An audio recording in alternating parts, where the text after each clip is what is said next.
I'm just doing the thing, having all of the fun. Ooh, ooh, I'm not forgetting anything. I'm just having a great evening, and it's gonna be awesome. I'm gonna get super drunk and definitely not forgetting anything. Oh, yeah. Just love a Tuesday night where I'm definitely. What? Hey, Joshy Poo. Yoo-hoo. Yes. Over on the computer door. Oh, shit!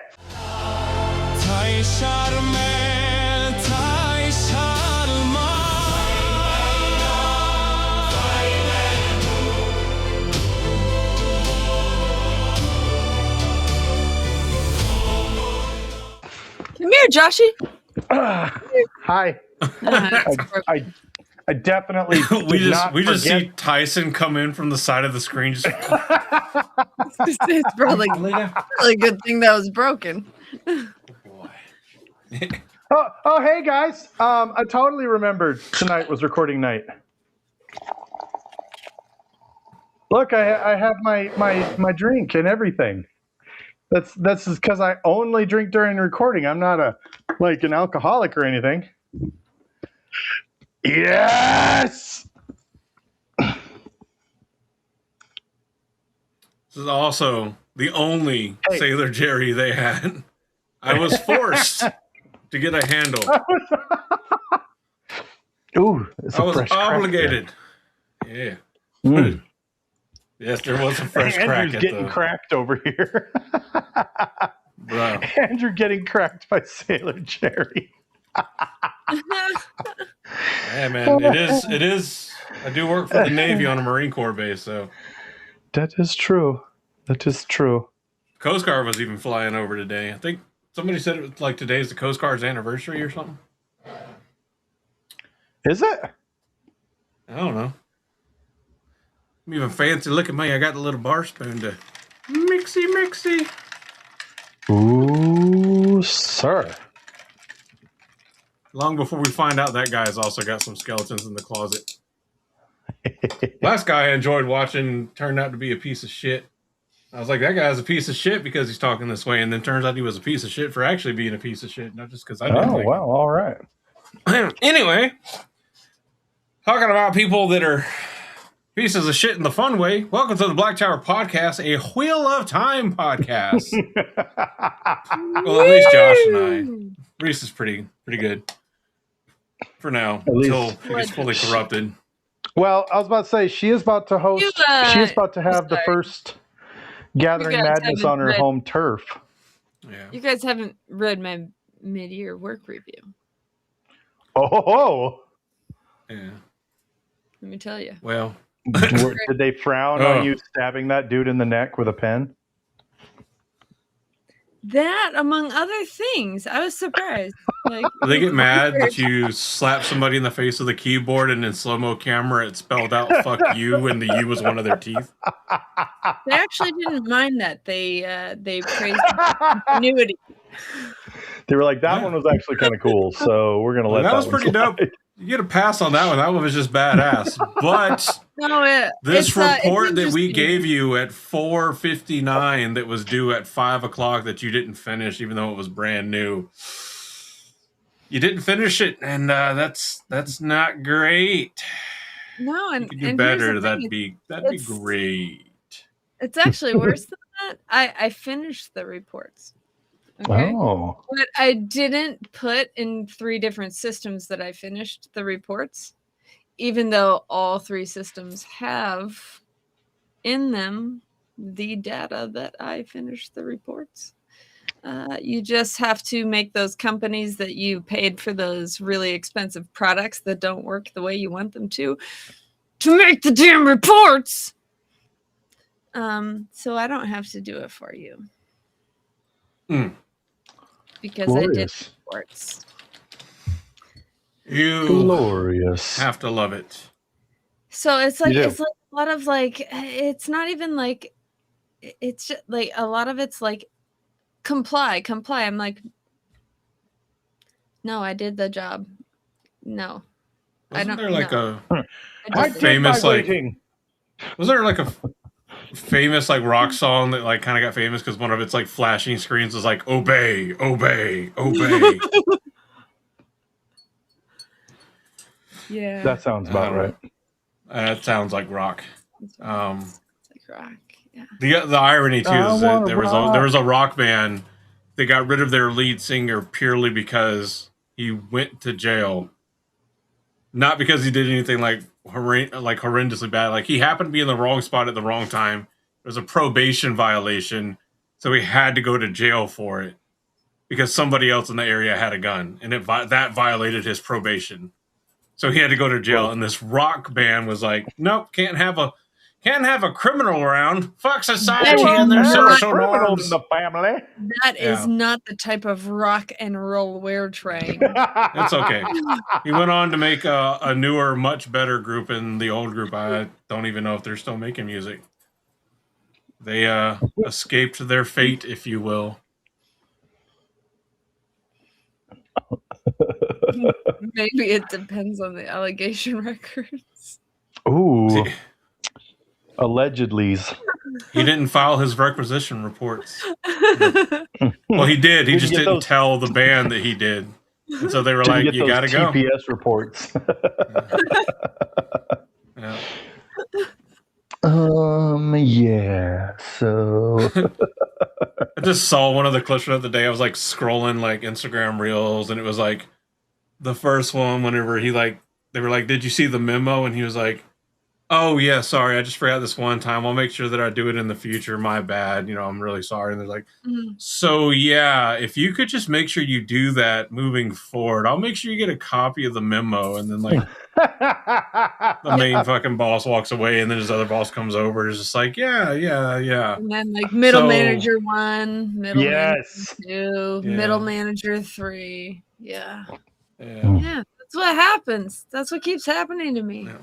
Well, speaking of middle managers, my name is Andrew. I'm the Bajan Mahale here. I'm joined by my co-middle managers, Josh, the Sorvon Mahale, and Reese, the Athon Mahale. And I hope you're ready, because I'm going to micro the shit out of you. Oh, she's going to glove up. She pulling out them red gloves. No glove, no love, Mahale in the house tonight. School really taught us to have a fear of things red. Red pen always meant you got it wrong, and I don't know why. Oh no. Not 2 fingers, not in the red glove. You know what I wore the red glove. Afraid of? I wore the red glove, so that way you can't see the blood.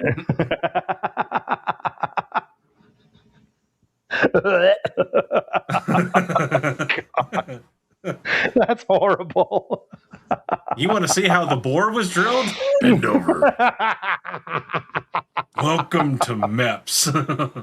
No!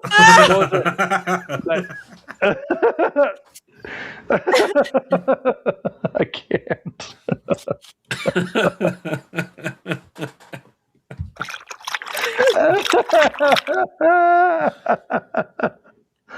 Oh shit. You're welcome. Oh god. What was it? There was I was gonna say there is something you should be afraid of, and that is the gathering madness. I'm terrified. I'm also terrified. Oh, you definitely should be. Like, it's always extra scary when it's in your neck of the woods, because you don't know what's going to get shut down by our presence. We go to things and things shut down. They don't survive. No. We've shut down restaurants. We've shut down entire theme parks now. Yep, we shut down a theme park. And, it's just one of those things. You never know. Honestly, I really do. I fear for the safety of the Fountain of Youth. Might just become the Fountain of Taint. The safety of the free state of Florida. I'm waiting for the news broadcast. Someone's destroyed the Fountain of Youth. Here's the kind of silly, I guess not so silly part, but like a lot of the like springs are kind of stopping their flow with like the drought, or had been at least. Now we're in a flood, so that's been fun.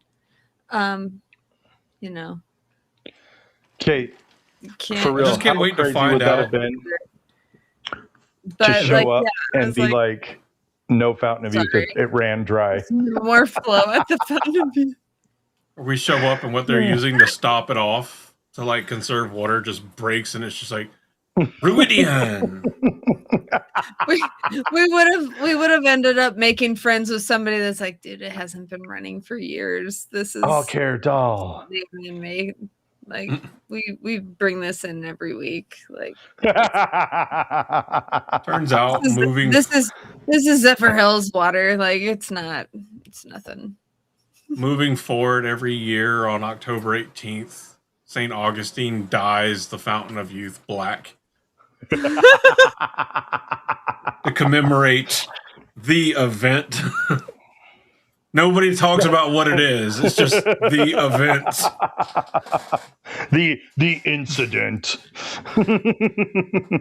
All visitors from North Carolina and Utah are shunned. I got to do one of the ghost tours a couple weekends ago. Some of them were a little silly, but others were kind of fun. Some were kind of fun. Like there's a pretty creepy one with the fort. I'm super excited. Look, if you guys want to join the Gathering Madness, which you should, you need to go to blacktowerpod.com/TGM or go to blacktowerpod.com and click that picture right there, and it'll take you to the Gathering Madness page. This one. Right here.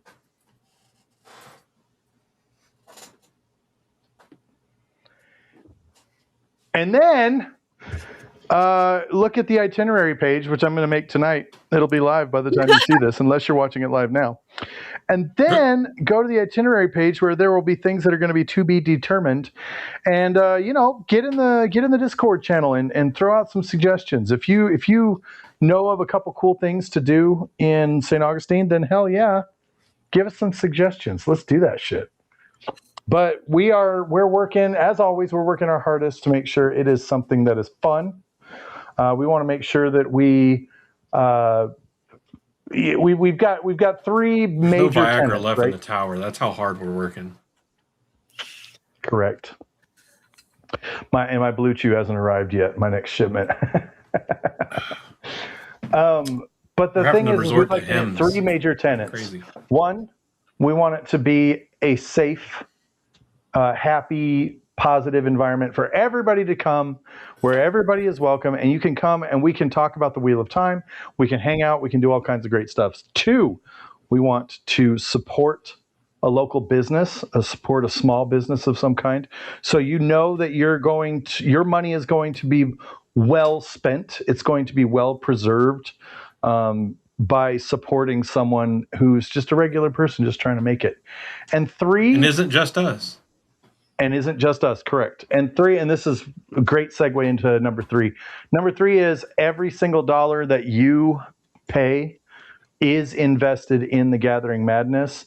And we, on top of that, post our own dollars to make sure that you guys are having the best time. We want to make sure that your dollars are put to the maximum amount of use.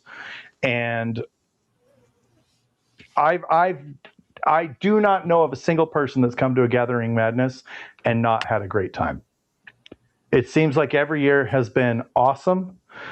Every single person that's attended has enjoyed it, and we're batting 1,000 right now. So if you want to hang out with us, or if you want to hang out with other Wheel of Time people, please, please, please consider coming to the Gathering Madness. And Ashimon's honor, it'll be worth it. It'll be worth every penny and more. Okay? That was my plug right there.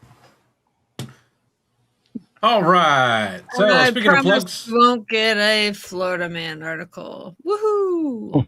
I promise to do my best to make sure you do. So see who wins. What's that? Spoiler In alert. The Office. It's me, because you're not Florida. I love In The Office when he's like, Jim, I need you to promise me you're going to be on your best behavior. Well, I promised other people that I would be on my worst behavior. And I gave them my word. So You're going to have to specifically like find the Florida people. correct. You know, We're not going to be in the panhandle, so we're already at a disadvantage. That's true. However, Right. However, anything can be found. It doesn't mean you're out of luck, because there's a lot of people that visit St. Augustine and like attention. true.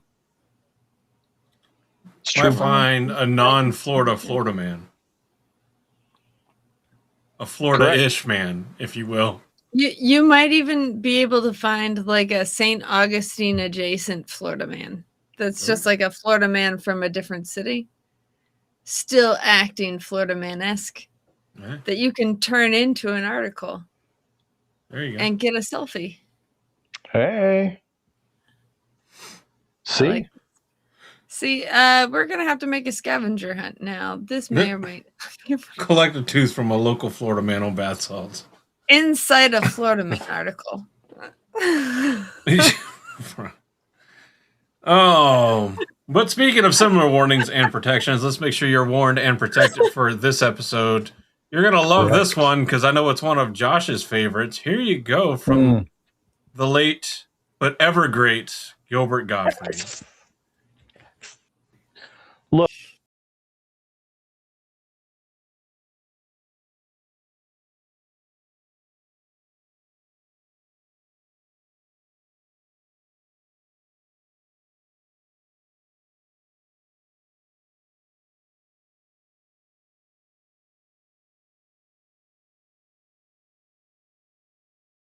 Look, y'all don't know the chokehold this man had on my childhood. He was the funniest motherfucker in existence, and I loved him. And I love him to this day. Here's to the GOAT, to GG. Here's to the GOT.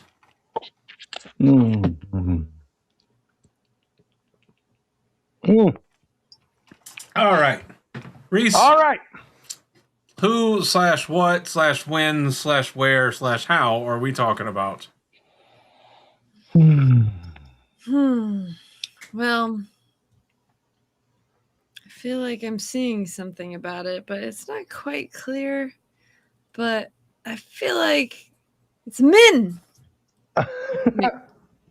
Wait, it's not Min. I don't know. It's not there. I missed an opportunity to do something funny and just like throw up a random picture of just like a bunch of dudes. We're men in tights. My brain went the same place just now. I'm so glad. Oh, we're talking about men. Oh, not men in tights. Well, close. I mean, men in breeches. Men in breeches. I love it. You know, with apparently men in breeches. In tight vague spot. Sauron, but in purple. Rand, but with brown hair. Moraine, but with a tiara. Yes, I don't know who, because that's definitely Matt, allegedly in the bottom right. I don't know who the who the shinobi is in the middle left. The shinobu. Yeah, shinobu. And then Perrin in full fursona. That, and men looking so extraordinarily feminine. Get it? Feminine. Feminine. Hate that. Look, okay, that thumbnail may change in the final thing. Look, I was just trying to get one together, and this is kind of what was made, and all of it was just kind of coming together pretty shittily.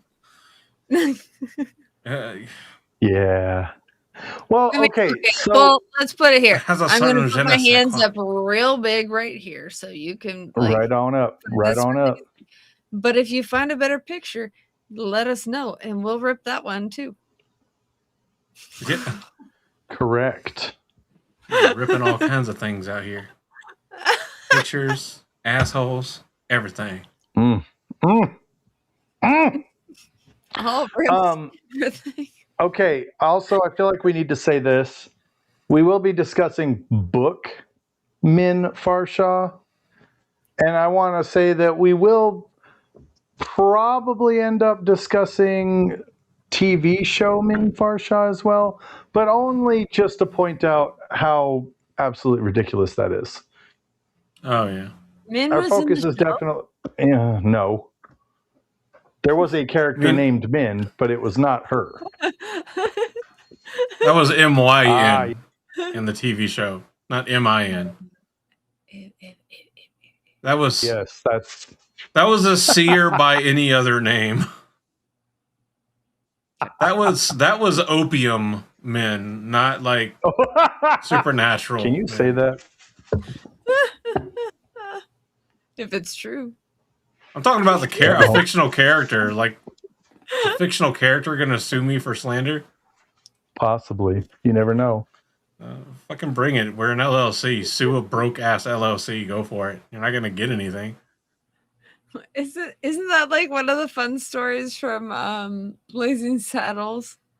They had the one character was like named very closely to an actress at the time, but was played by a man, and they're like, it was Hedy Lamar or Headley, yeah, and he was like Headley, and they kept calling him Hedy, and at one point he's like, "What are you talking? Like, what are you complaining about? It's 1984. You can sue her," and she sued them. Oh shit. Yeah, it could be the same thing. I mean, it's, I mean, it's not that crazy of a jump. Like all the like old school oracles that were like the oracle you see in the movie 300 and everything, like the whole like vapors and like having fits, like that was kind of like a real like kind of historical-esque thing where they would just be like prone to fits from like exposure to hallucinogens and drugs and shit. Like that's why they needed new oracles all the time. Layers in the chat. It's What's me. up?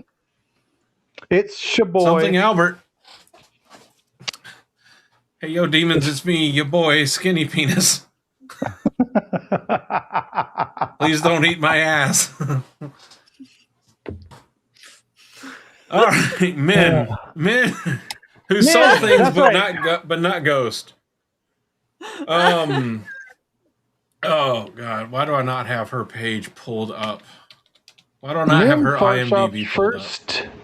First makes her appearance in Bearlawn, where she is working for what's his name, the innkeeper that Moraine is chummy with, and he ends up playing a huge part of the story as well. Is she working for him, or is that just where they met up? Or I think they just met there because she was doing other shit. Yeah. And what? She's just like an informant for Moraine. I mean, do we want to start where we see her first, or do we want to start like with her birth? You do. Yeah, go. Do that. Do birth? We starting with birth? Yeah. Birth. All right. So Min was born just outside of Bearlawn in 975 NE. But unfortunately, her mother died during childbirth. Her father then moved them to the mines west of Bearlawn for a fresh start. And this is where kind of Min kind of took on her more tomboyish kind of persona and personality, became accustomed to wearing more boys style clothes. Then after her father died in a mining accident when she was about 10 years old, she was sent back to Bearlawn and was raised by her three aunts, Jan, Reyna, and Mirren, who of their own kind of feeling, failed miserably at making a quote-unquote decent, proper woman out of her.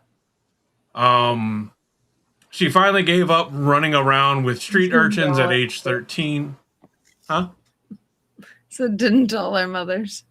Yeah. She knew she needed some kind of trade, but she would try different trades and different jobs, and they were generally pretty short-lived due to incompatibilities with her interest or her personality. And in the case of her stint as a tavern maid at the Miner's Rest, her aunts who interfered. So eventually she chose to be a groom. Her aunts argued for a year before giving permission, though she had been sneaking off to the stables when she could. She was attracted to horses because she equated them with like stories of travel and adventure, only to realize that being a groom meant mucking out stables and manure. But she stuck with it, surprisingly, out of sheer stubbornness. Of course, her full name is Elmindraida. It comes from a character in a story who spends most of her time sighing at men and inspiring them to compose songs about her. It's obviously a big clash with her actual personality, and this is why she prefers to go by men, and she fiercely hates being called Elmindraida, and is herself very fiercely independent. Has a pretty wry sense of humor. Her viewings first manifested at age 12 at the onset of puberty and took a year for her ability to grow fully and another 6 months before she kind of realized and understood what was happening. She stopped telling people about her viewings at age 15 because she realized she could not change her viewings.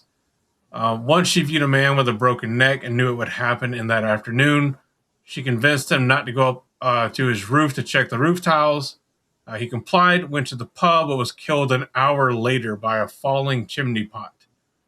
The incident caused men to stop telling people about her viewings, or the incident that caused her to stop was seeing a man that she knew marrying a woman he was with. However, he was already married. When the man ran off with the woman, his wife took a mob to men's house claiming that she was actually responsible. And her aunt saved her by advertising her claim that she had learned about the man's plan by snooping. And they made a big show of threatening to punish her. And the mob dispersed without hurting her, telling the aunts to discourage her from snooping. So they basically made her out to just be like, really nosy kind of like little girl. When she was about 18, some Aes Sedai visited Bear Lawn. And after hearing about men's abilities, they sought her out because they were like, oh, this must be related to the One Power. And Min was so awed that she told him everything about her ability, but they concluded that she could not be taught how to channel, and that her viewings were not related to the power at all. And then one of these Aes Sedai is who told Moraine about Min later on. And then, of course, later on, by the time Min returns to the White Tower after the Battle of Falma, she believes that only Siuan Sanche, Moraine, and Varen knew of her ability. So that's pretty much childhood up to whatever, because her whole stint, again, is like that whole like tavern maid at Miner's Rest only lasted a month. When we talk about that, so I think she worked. I think she was just she was like still a groom at, at one of the stables, and that's where she was working whenever they kind of meet. Because, well, no, that's from Wheel of Time Companion. I mean, they might have like gone to Bearlawn during the month that she was working as the tavern maid.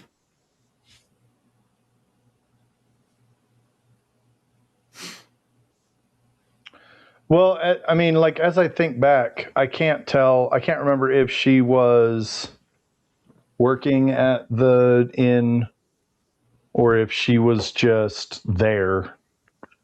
And, yeah. Because she had, I know she was. It seemed like she was basically meeting.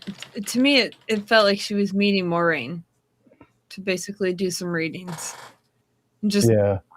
I didn't know why she was in the area or what, but she was just there and met up with Maureen, and that's like how we met her. I don't really remember the details of the why, but she, she was doing the readings. And then she kind of, it seemed like she took a liking to Rand. Mm-hmm. And, apparently there were only 2 other Aes Sedai besides Swan Sanche who knew what Min could do, and that was Moraine and Varen. Yeah. Those are the only 3 Aes Sedai who knew. Yeah, those are the ones that Moraine was like, or that Min was like, yeah. But after the Battle of Falma, she was like, these are the only 3 that she believed knew. Right. Yeah.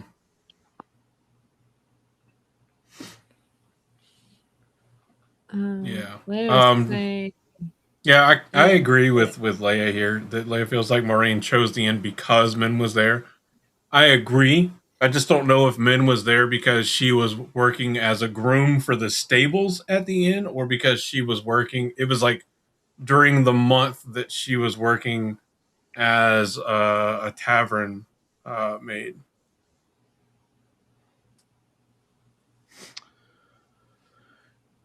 It's gonna bother me. Varen finds out in Faldara. Yeah, so they were saying like this is after the Battle of Falma. We're talking about that. It's after the Battle of Falma that we're looking at. By then, only 3 Aes Sedai know about it, and it's Suan, it's Moraine, and it's Varen. But so like the type of visions that Min has, they actually have a name that I've never seen or heard of before. I just had to look them up what these are called because I'd never seen this phrase before in my life. Thank you, WhatFandom.com, for using fancy words. Oracular visions. Okay. Oracular visions are prophetic or symbolic glimpses of the future, hidden truths, or destiny, usually revealed through supernatural means. This term comes from the ancient oracles of Greece, such as the Oracle of Delphi, who were believed to speak messages from the gods. Unlike simply seeing the future, oracular visions are often symbolic rather than literal, open to interpretation, concerned with fate, destiny, or the pattern rather than everyday events. And sometimes they're only understood after the events have occurred, which speaks a lot to Min's ability to so accurately, it's not just that she can see stuff, it's her ability to so accurately interpret what these symbols mean. And even she says, like, by the time, we see her interacting with people more and talking more about what she sees, that she's even like, yeah, there's still plenty of times I see stuff and have no idea what it means. Like, she sees like the endless void around Rand, Mat, and Perrin that somehow is like stronger whenever they're all together, but also like the firefly sparks around them that are also stronger when they're together, that's trying to fill the void. And she's like, I got no fucking idea what that shit is. Like, that, y'all are just all fucking weird. And then, of course she doesn't tell Rand, but yeah. Yeah. And then, of course, she doesn't tell Rand, but she's, seeing something that tells her, like, something tells me I'm going to fuck you. And so are 2 other women, and we're all going to be doing it, No. It really, it's a magical vision. It's not usually on the first hey, line of conversation. Are you really hot, or is this just fate? Oh, my gosh. The pattern is giving me a message for you. And it's in my pants. I'm going to tame your dragon. Ew. Ew. Ew, gross. The other thing about her visions is they're always more concentrated or clearer or thicker around those who can channel or connect it to channelers, even though her ability to see what Maureen calls glimpses of the pattern or glimpses of the future threads of the pattern have nothing to do with the one power, which we have a generally good idea of and can reasonably trust. I mean, again, unreliable narrator, but can reasonably trust because Aes Sedai have tested this fairly thoroughly and extensively. So it's not the foretelling, it's not dreaming, and she's like actively seeing shit without being on like shrooms or anything. So Allegedly. there's that. Yeah. Allegedly. What does Forkroot do when you can't channel? I mean, how much Forkroot do you have to take to start seeing shit? I mean, that's a good question. Yeah. I love Min's visions. So, like, anybody who's listened to the show before or watched the show before knows that prophecy is kind of a sticking point with me. I get real icky when it comes to prophecy because, in a lot of ways, I feel like writers use prophecy as a way of, like, kind of cheaping out of, giving us a story. And this is not that. Because what you have is Robert Jordan giving us visions in book one, some of which come forward in the next book, and some of them I believe go as far as like book like 9 and 10. Like there are extremely well planted seeds of foreshadowing buried in Min's visions. And I feel like one of these days what I want to do is on one of my rereads just write down every single vision she has and try and connect them. Best parts of it's like one of the most obvious things in the rereads is when you get to those visions and the first time you didn't think much of them and then you hear them that first reread through is always really fun because you hear them and you're like, oh my gosh, I know what all of that means. Yeah. And nobody else does in this scene. And it's so cool that I always remember that in my first reread is those visions are one of the most like broadcast like foreshadowing where it's like, this is blatant foreshadowing in the form of visions that we're telling you is foreshadowing. And it's like, yeah, oh my gosh, it really is. Wow.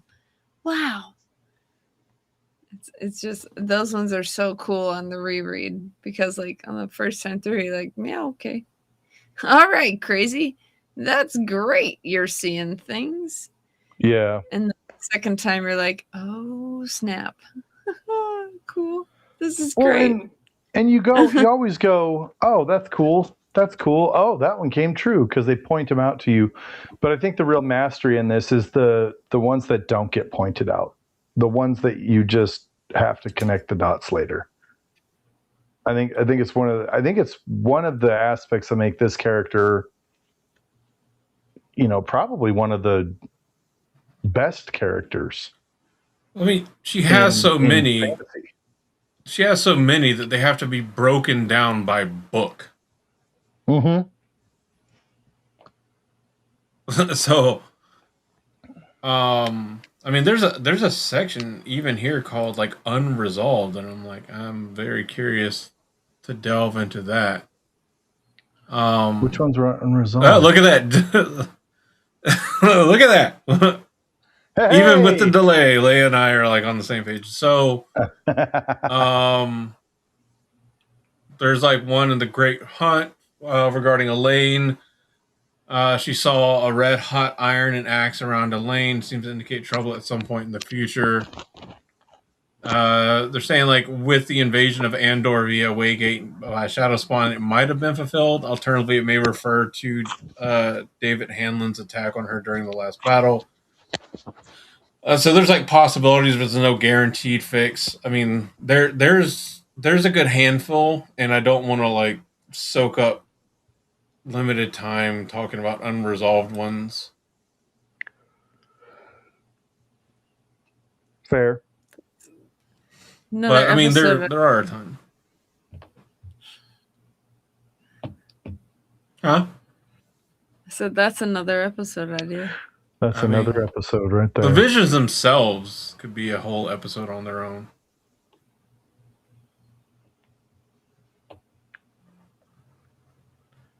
Yeah.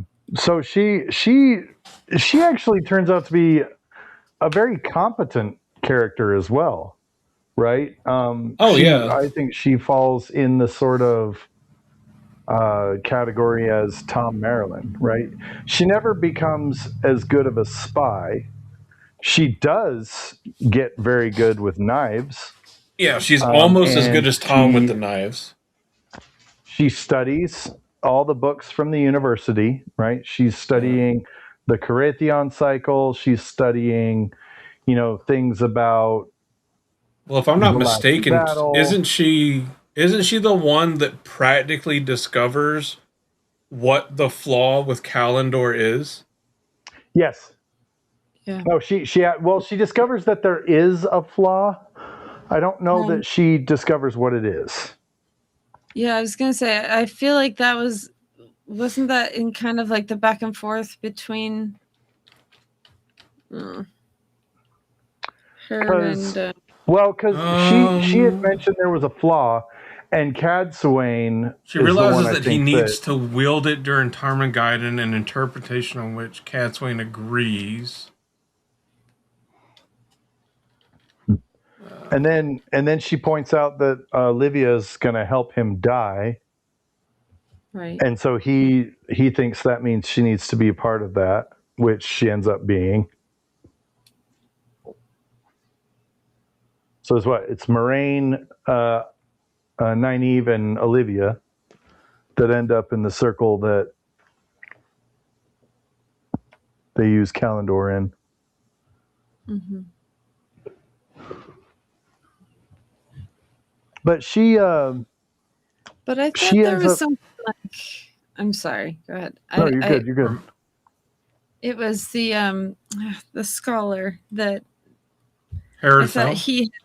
Yes, Herod Fell. I thought he had kind of pointed out something about the flaw that made her look into it. Like maybe that was like what he was trying to tell them and then didn't get to or something. Am I remembering that?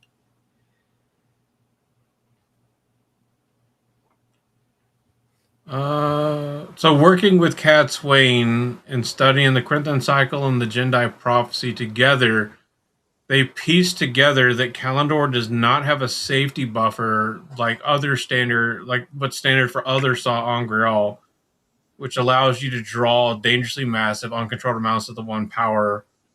They also realize that there's a circle trap in it that a man wielding Kalendor can be forced into a linked circle and be completely controlled by two women channelers, leaving the user dangerously vulnerable to manipulation. And Min ultimately warns Rand about that specific vulnerability.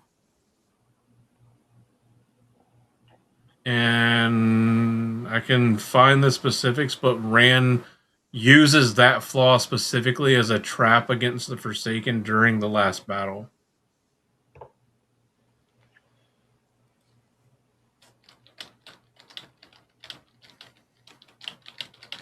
Once again, proving that she's not just a fucking lamp. Fuckers, you're all wrong. Yeah, all that to say that anybody who said she's just a sexy lamp, you only got half of that right. So get out of here. No, but she is legitimately a competent person. Now, we all like to point out how Robert Jordan was not great with the whole romance, right? And so we all kind of collectively give him a pass. But Min as a character does do studying that gives a very key piece, a number of key pieces of information that allow the forces of the light to be victorious at the last battle, Tarmogoyf. Oh, absolutely. Because we actually all know what the vulnerability, like how he uses it. Like I didn't realize this, but we know how he uses it as a trap. Because it's what ultimately traps Moradin. Because when Moradin steps in and takes Kalendor, that's when Moraine and Nynaeve are able to step in and use that flaw to take control of Moradin. And that's how they gain access away from him, bind him. Well, that's how they use Moradin's connection to the Dark One to gain access to the true power. And then along with Rand, they're able to use the combined flows of Saidin, Saidar, and the true power to perfectly reseal the Dark One's prison. And the thing that I couldn't remember about Herod Fell was about those seals. He had found out a way, something about resealing the prison. It was clearing the rebel, something like that. So that was his piece, not the flaw with the Kalendor. It was the actual seals themselves that he had figured out. Gotcha. So, for all of you that are just like, oh, they reduced men to lap candy in this series. Me. Reading comprehension is not a skill that is easy for everyone. It's hard sometimes. Honestly, I think this is like one of the things. I'm a dick about a lot of things. I will absolutely all the time be a dick about people that are like so reductive about men's role in the story. And I'm like, no, she does a fucking lot, but because you don't see it as action on the page, like, do you take away Matt killing Couladin just because you didn't see it on the page? No, you don't. So stop taking away the shit from men and trying to reduce her to fucking lap candy just because you don't get to see it and you need to find a way to be angry about a female character being in love with a male character in a fucking book series that started in the 90s. Yeah. Fine, there's plenty of other things to be mad about in the world. You don't have to be mad about this shit. Fucking get a grip. That I was thinking about getting onto this podcast today was that once again, I am at a point in my life where I must again admit that Robert Jordan 100% understands women and their interactions with one another. Because once again, I've been bitch slapped by the women in my life that act exactly like these bitches on the page. You can't get away from them. He has 100%. 100%. If he didn't write it, somebody edited it for him. And if you don't buy it, that's so great for you. I love that for you, that you haven't experienced that yet. That's lovely. Yeah. Well, I mean, that's true. That's the interesting dichotomy of the Rand and men relationship, right? She spent so long just being a tomboy, refusing and actively rejecting everything that is, traditional femininity within the confines of the Wheel of Time kind of world. Yeah. But around Rand, she enjoys doing little things like this because it really, and she enjoys doing it because it's fun, but because it fucks with him so much because he was so comfortable around men because she was like kind of just like another one of the guys, really easy to talk around, and she picks and chooses when to do it at the opportune time, and it's fucking perfect, and it's great, and it's really fucking cute. And I think for guys reading it, like I think it's like a really cool like romance kind of element, especially for like a lot of guys that think like, oh, like this is pretty fucking cute. This is adorable. It's like I might be really into it because I'm like, this might be a romance flick for the fellas kind of thing. Like, it's pretty fucking dope. She's a bro when you want a bro, and she's the cutesy little pick at you, flirt with you girl whenever you're looking for, or when you least expect it and she surprises you. It's fucking adorable. Yeah. And then you got all the fucking people that see Happy and just go, can't fucking have that. She's a lamp. They reduced her. She's an ornament. And I'm like, she enabled the fucking salvation of the world. Fuck off. I feel like if that was all she did, right? If Rand came in and he was in his moody, broody, bullshit Darth Rand mood, and all she did was, "Oh, Rand, let me make you feel happy again," and that was her only contribution, then yeah, we could have a conversation about that. The fact of the matter is that was not her only contribution. She, like we just discussed, like, studied and presented very real, very helpful information to Rand that allowed them to win at Tarmangaiden. And she did this consistently. She was a double agent in the White Tower. She was a double agent navigating the currents of Dias Damar in the birthplace of Dias Damar. Like, this is a competent person. She was passing messages back and forth. She acted against her nature. She acted like a lovesick girl who had attracted the attention of too many boys, and she hated it. But She had She something to did being a all of truth those speaker things with that the fucking she Sean hated. Chan. Loved it. Like, So, yeah, and I the think this is fucking one of the Tuon reasons pulled her into why- being a fucking truth speaker or a truth seer with the Sean Chan because she was like, omens? You see omens? You will be my truth speaker. I And can be Matt's my like, truth I guess speaker. you're going to be the truth speaker. It's literally the Sean Chan version of calling dibs. Yeah, look at this. Leia makes a great point. She sides with the wise ones against Rand, constantly makes sure he gets the care he needs against his will, and stays with him even after the Cimarog incident. Yeah. I mean, Because she bruh, knows the truth of it. Min is a ride or die bitch. Come on. Thank you. Yes, she is. She's a fucking And ride or she's die. not afraid to like give him a little like reality slap when he needs Yeah. it.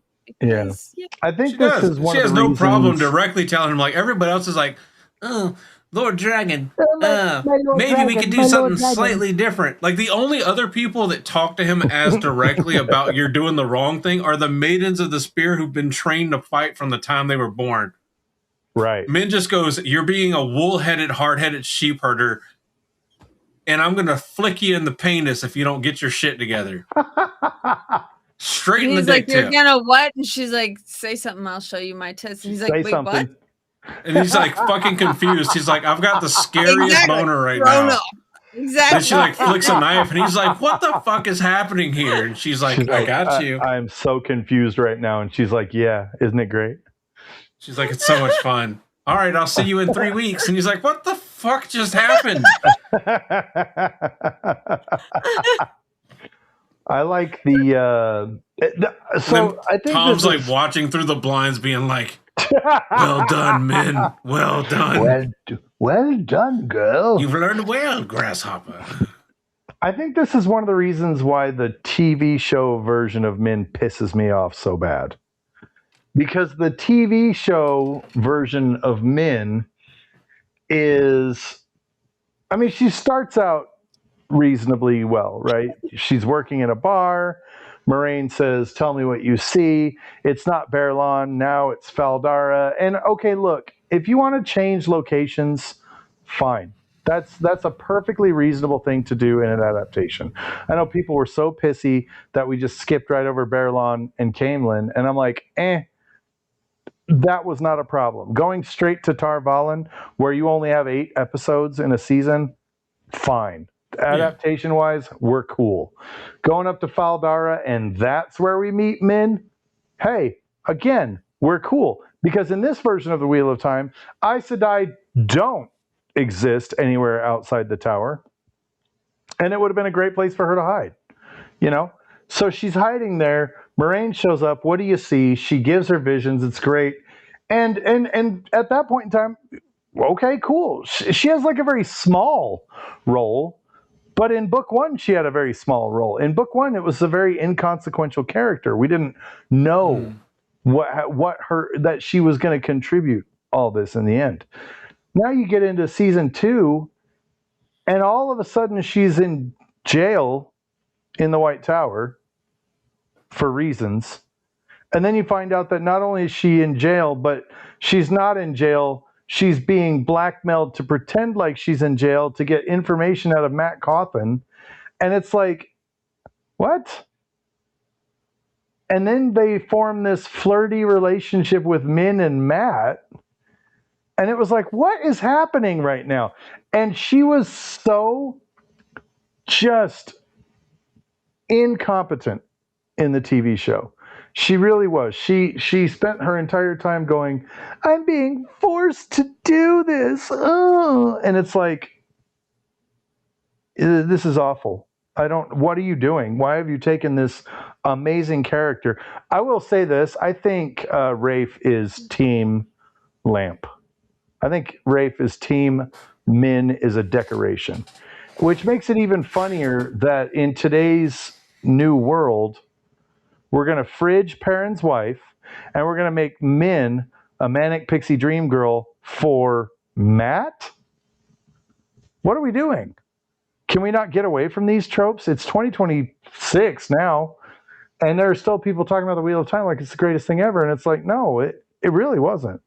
Min Farshaw in the books is competent. She is confident. She is defiant. She is smart. And yeah, she falls in love with a boy, and she likes to do things to drive the boy crazy, and she likes to wear tight pants to make the boy look at her curves. It's a very real experience. That does not reduce her to an ornament. It does not reduce her to contributing anything not real, and it certainly does not reduce her as an accessory to Rand, saying that, oh, my only purpose is to serve you, Rand, because she didn't. She was very tough love with him at times. As Leia pointed out earlier, she sided against him numerous times because she was in love with him, but she also wanted to do what was right.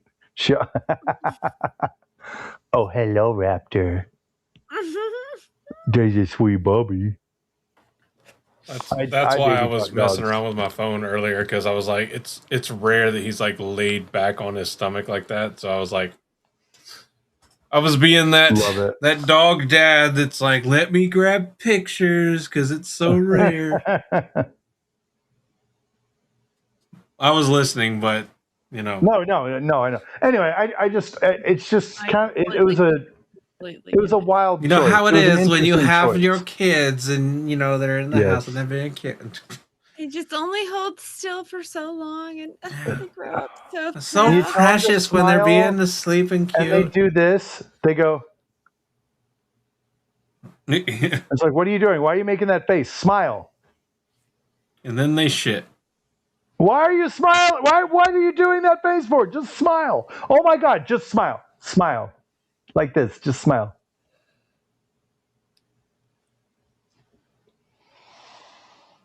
Of course, I can't say anything because I was that kid. People would be like, just smile, Josh. And I'd always be like, yeah. Was that your kid smile face, Reese? No, I had no rebellion in me as a child. None. So I'm one of those like real special ones where it's like my rebellion was like, no, this doesn't make sense. Make it make sense, and I'll comply. And there like then so like if it made sense, I didn't have any problem. So like my rebellions were real fun because it was like, nope, it made no sense. That's why I rebelled. I'd still rebel now. I'll do it again.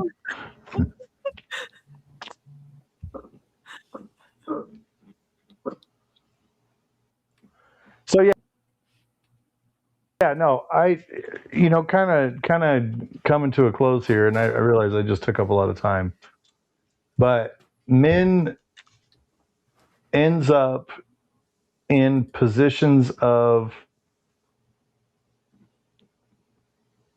competency, right? She is a reminder that learning and understanding is a vital piece of fighting, and anybody who has made fighting and or combat a habit or something they do regularly will tell you the battle is only as good as your intel, as your understanding, as you know the layout of the situation. If you don't know the situation well, chances are very likely you're not going to do well. Min provided the key components that not only allowed for Rand's success, but also allowed for other people's success as well. And so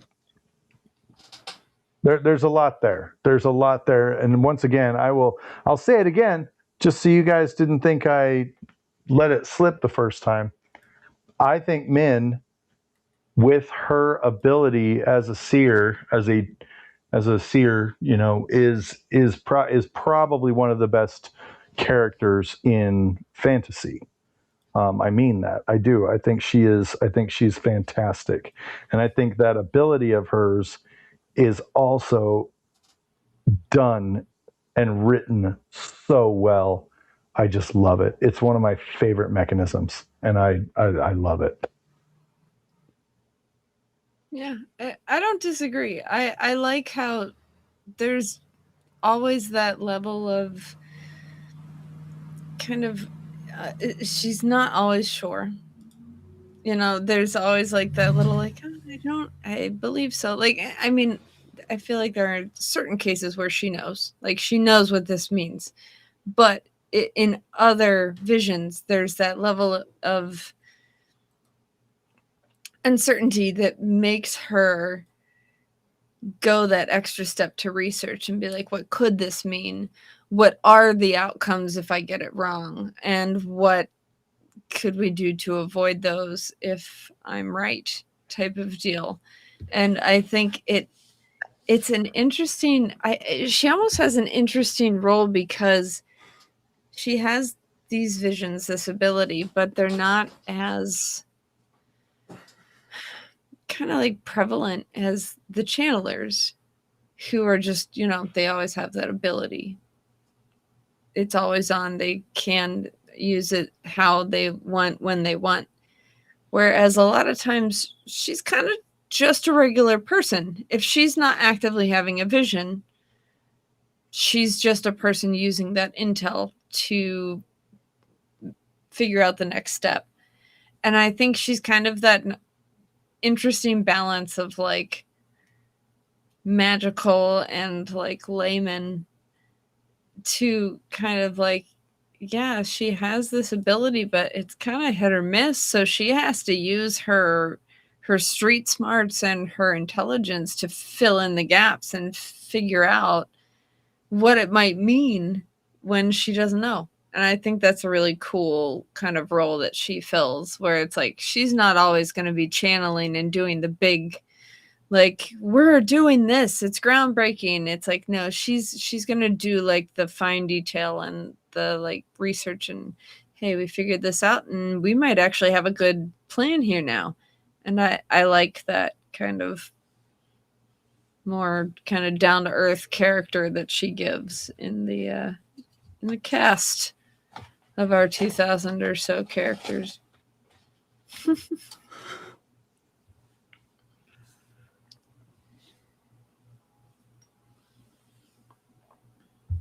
Agreed. I don't think I can add any more to the how great Bookman actually is than has already been said, and I already ranted earlier.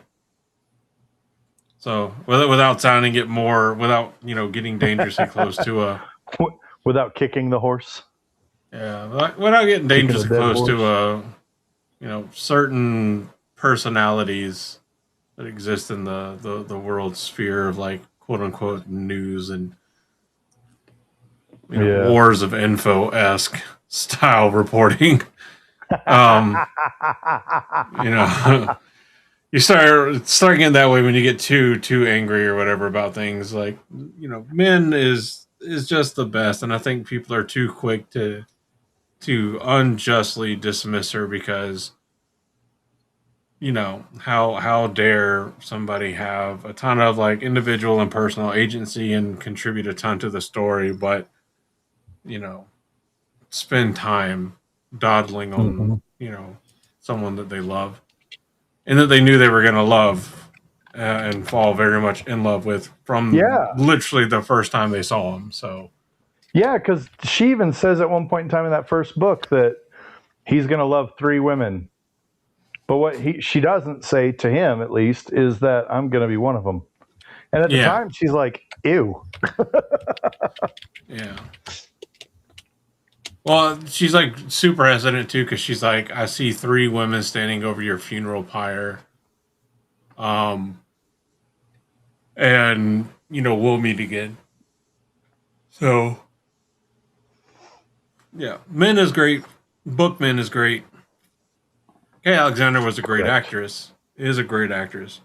But the writing for Men in the TV show was somehow still worse than than a certain group of the fandom's interpretation of Bookman. Like the bar was low, but holy shit, you went fucking even lower. Like the only thing worse than making Men a sexy lamp is making Men a dark friend, essentially. And then being like, oh, I'm sorry, Matt. And then basically making some weird, tense, sexual, like romantic relationship between her and Matt. Like making the fucking like love triangle between like Rand, Perrin, and Egwene, and then immediately being like, no, there isn't a love triangle. It's like, then why'd you fucking bring it up? You fucking weirdo. Why do you gotta fuck up every fucking like heterosexual relationship in the entire TV show for no fucking reason? For no literally reason. No fucking reason to do it. Just like you just make them fucked up for no fucking reason. In the same breath, we're gonna have the cast full of women that we're gonna kill off to propel the story of a man, and then we're gonna have 15 different manic pixie dream girls, and just shut up. It was bad writing. It was lazy bad writing. And too, because like even in the books there were relationships set up for some of these characters, even if not as fully fleshed out as the fandom would have wanted, or as some people kind of inferred. But instead of doing that, they were not fully developed and just kind of shoehorned in. And it's like, if you didn't read the books, they were very jarring relationships. So it didn't give them the full, justice they deserved. That like it kind of ended up just being fan service, because we knew the backstory. We knew why they were together now, but anybody that hadn't read the books and hadn't been through the fandom is just correct. And it's a great use of our very limited screen time. Let's continue a relationship that ended in essentially book 1. Let's continue it for the entire TV show for no actual credible fucking reason, no benefit. And then like all of the scenes and all of the motives and all of the relationship building we could have done for like the actual main character and his future. Let's just like give it to other people for no fucking reason. Let's just do that. Let's talk about sex, baby. Let's talk about you and me. Let's talk about all the things that get the views and make the executive board happy. Look, guys. Every other TV show has a man and a woman in love. We don't need that here, except for Daniel Henney. He's super hot, so we need to have that. So Lan and Nynaeve still needs to happen, but everything else needs to fucking go. We'll get rid of all that. We'll do this other shit for no legitimate fucking reason. Or if there is a legitimate reason, what? We'll cut it out so that nobody knows the actual fucking reason. There was no time. Explain to me the legitimate fucking reason as to why you nixed the Rand and Elaine love story, or the Rand and Aviendha getting to know each other story for the time skip, and now Elaine and Aviendha are fucking. Like, I don't care that they fucked. Like, that's fine. Just explain to me why you nixed either one of the two segments from the books in favor of that specific scene. Like, you can't say finally in the first episode of a season when it's the first time we've ever seen two characters together. You got rid of two other love stories for one that was hinted at maybe existing in the books, which again, fine with. There was clearly the polyamory, and they were very close near sisters, and you can make arguments there. That's perfectly fine. I don't give a shit about that. My issue isn't that you had them fuck. My issue is that you had them fuck instead of having relationships that we knew we absolutely had, and you just was like, no, we don't need to have any progress towards that. Yeah. You gave us a Little Mermaid water scene. What do you want? Like, you went down to Charleston. We're a part of your world now. Deliver. You found Robert Jordan's grave, and you took a big old poo on it. It's just fucking wholly disrespectful to his Wheel of Time legacy. And if you were involved and okay with what happened, you should be. I would think the living author you should be ashamed. Off the set. Yeah. The living author was like, "Well, that's a choice," and you went, "Yeah, you can go home. We don't need you." We just want your name on here as a consultant to add validity to our bullshit decisions. That's real. That's what it was. You took advantage of the people that were so willing to help and so happy to see an actual show come out, and you just put their name on it for validity's sake. You took advantage of an elderly widow to put her name on it. Correct. With absolutely no fucking remorse. You should be ashamed of yourself. Like, thank God. Or whoever you believe in, that you got kicked off of God of War. Because they didn't want you to treat the God of War fandom the same way you treated the Wheel of Time fandom. Best decision they could have possibly made. I hope God of War goes on for 80 fucking seasons. Well, and I hope that Brandon Sanderson's TV shows, because he's got several in the production, and they let him write the screenplays. And I hope they do well. Mistborn's coming. He just finished one of them, I think. Yeah, Mistborn. I'm excited. That's a good one. It's going to be great. And anyway, now that we've done that. I said, like, let me not go on about men so I don't, like, bitch about things. And then here it is, like, you just bitching about things. Yeah. They're like beating a dead horse that's been dead ever since. Talking about whenever beating they a dead announced horse. the cancellation. Talk about beating a dead TV show. Also, with regards to beating a dead horse, you should come to the Gathering Madness. Potentially also known as the BTP therapy session. Correct. Also that. Come to the Gathering Madness. It's going to be fun. You will not regret it. You won't. You will love it. It'll be a fun, fantastic time. Or we'll make sure you're too drunk to think that it's not a good time. But make sure, like, that's consensual. Also like, true. We do not encourage anything other than responsible consumption of any and all beverages, to include water. Correct. There's a chance, but it is the free state of Florida. It is the free state of Florida, and there's a chance there might be a little doggy staying in a remote hotel close by. Ooh. It's just a chance. I would love to meet the little puppy. Thanks, everybody, for being here. Thanks, everybody, for tuning in. Thanks, everybody, for being awesome, for watching and or listening. And thanks in advance for coming to the Gathering Madness. Make sure you're following us on all of our socials so you can get the latest and greatest. Make sure you are in our Discord. That one is super important because we have a room dedicated to the Gathering Madness. And then we have a thread dedicated to, people who want to split room costs, et cetera, whatever. But if you want to be a part of the community that is going to be attending, you can talk directly with people who will be in attendance. So please, please, please go to the website, join the Discord, check out our socials, Come to the Gathering Madness. It is going to be phenomenal. Promise. Well, we look forward to seeing you there. We look forward to seeing you on the next episode. For all of us here at the Black Tower Podcast, I have been Andrew. It's true. I've been Reese. Just Reese. And I have been exceptionally Josh.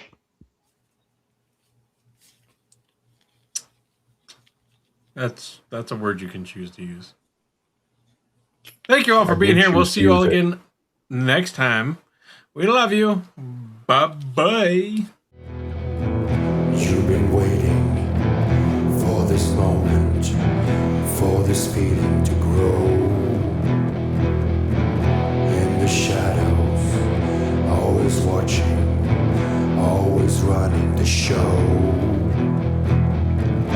In the tower, you can bring your pain.